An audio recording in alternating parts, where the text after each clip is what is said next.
Um, I would like to invite my dear colleague, Dr. Alan Channer, and I want to give a little bit of background because he, again, is a peace builder. He's an environmentalist and he's a communication specialist. It's a beautiful package. He serves as a senior fellow for the Global Evergreening Alliance. He is the co-director of the Summer Academy of Land Security and Climate in Geneva. And he's also a senior advisor for a Kenya-based NGO called Oiko Diplomatique. So with that, Alan, may I invite you to facilitate more on our setting of the stage. Thank you so much. Thank you so much, Constance. You know, it's a great pleasure to have this opportunity to co-facilitate with you. I think 7 years since we first met in Kenya, and to work with the Regreening Africa team on this theme, which I think is quite a pioneering thing to do for a research institute to engage with faith communities like this. And in that vein, a few months ago was held in Nairobi a quite pioneering workshop co-organized by C4 ICRAF and Oiko Diplomatique. Oiko Diplomatique, just to say about it, is an interesting Kenyan NGO in that it's founded by the former General Secretary of the World Council of Churches, Reverend Dr. Sam Kobia. So he brings to it an immense wealth of experience about interfaith relations and the volition of faith groups to engage in environmental stewardship. It was a great pleasure to work on that workshop and to work closely with my colleague from C4 ICRAF from the Regreening Africa program, Laura Mukhwana. And she's going to give you a brief overview of the insights that developed from that workshop. But just to say a little bit about Laura, who's a passionate environmentalist, and she uses all her multiple talents to focus into that. And she currently serves as a consultant for stakeholder engagement for land restoration with the Regreening Africa program. So Laura, over to you. Thanks a lot, Alan.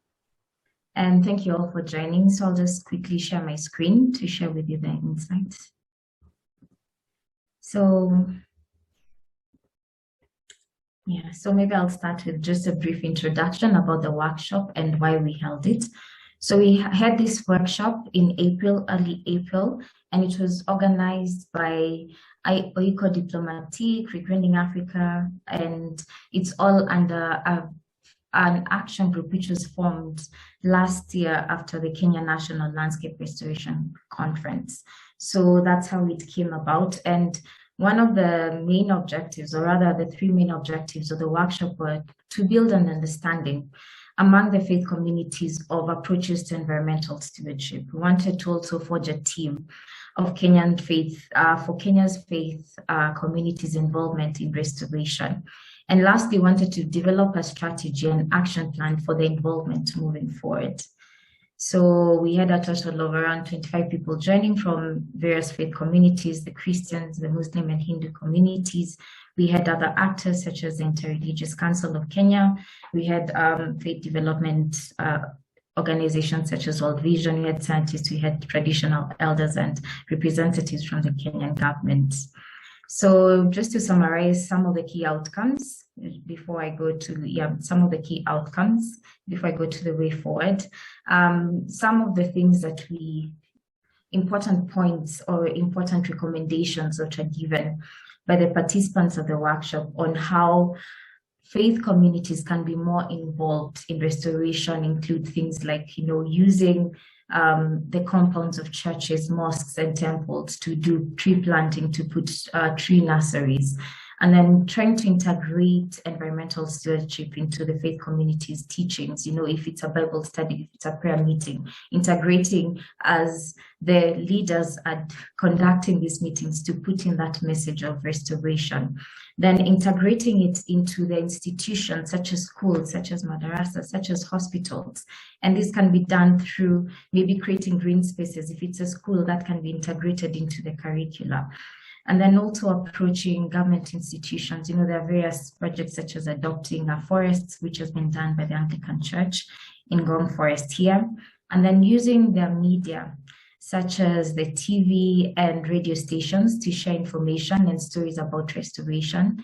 And then lastly, we spoke about developing, or rather it was recommended that a communication strategy or plan should be developed on how to reach these different faith communities, because they have different priorities, they have different needs. So we need to ensure that this plan or strategy fits within their needs and priorities. And then it was also recommended that we should leverage upon the holy texts and doctrines and the traditions, which already speak about environmental stewardship, because all of them, cross-cutting, call for environmental conservation. So, for example, in Hinduism, they have that saying that if you take care of the environment, it will take care of you. They traditionally use maybe the bananas and almond leaves instead of plastics. When it comes to Islam, the Muslims are required to, for example, plant a tree every time someone is buried in the cemetery. And then Islam also forbids the wasting resources and environmental destruction. And of course, in Christianity, we have the creation story, and of course, the story of how God directed or gave the responsibility of taking care of the environment or entire creation to man. So these were some of the way forward, or rather we're creating an action plan on the way forward. These are some of the key things that were agreed upon as the way forward. Now, of course, we had advocacy. We had 4 main things. So the first one is advocacy.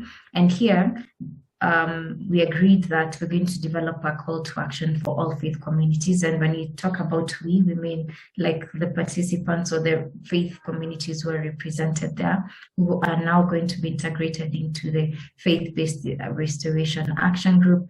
We have now the institutions who are leading them, that's École Diplomatique and Regreening Africa. And we have World Vision, we have the other development ARDA, who was also part of the meeting.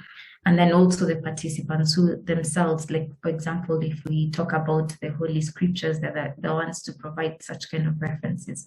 We spoke about, we agreed to do documentation of success stories, and then creating visibility on what's already being done and having webinars on faith-based restoration. The aim of this advocacy at the end of the day is to show that faith-based, taking a faith-inspired or faith-based approach to restoration is actually viable and it can be done, and to get more members of these faith communities engaged.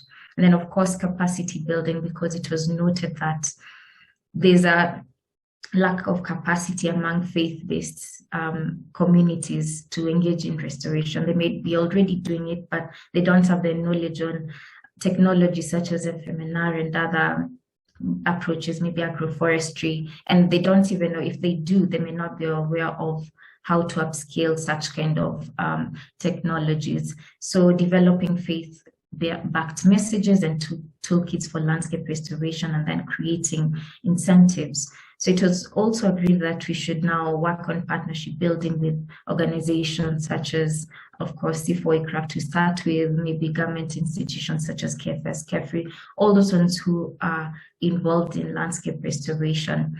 And lastly, I think there are some pilot projects which some of the members present or participants present during the workshop agreed to do. And for example, we had the Minda Trusts saying that they're going to be implementing the use of ablution water in the mosques for tree growing and tree nursery establishment. And they said that they'll give us an update on that. Then there's a tree planting during the SDA Youth Prayer Week, which ADRA and the SDA Church agreed to do. And then, of course, the training on faith leaders in Empowered Worldview and FMNR, which is going to be done by World Vision at the end of this month in Elgeyo Marakwet. So That's it. Thank you so much. I hope that was brief enough, Alan. Thank you so much, Laura. And, you know, that gives a glimpse of something that was very rich. And I must say the exchange that you get when you bring faith leaders, faith-based development actors, and other stakeholders together is very interesting.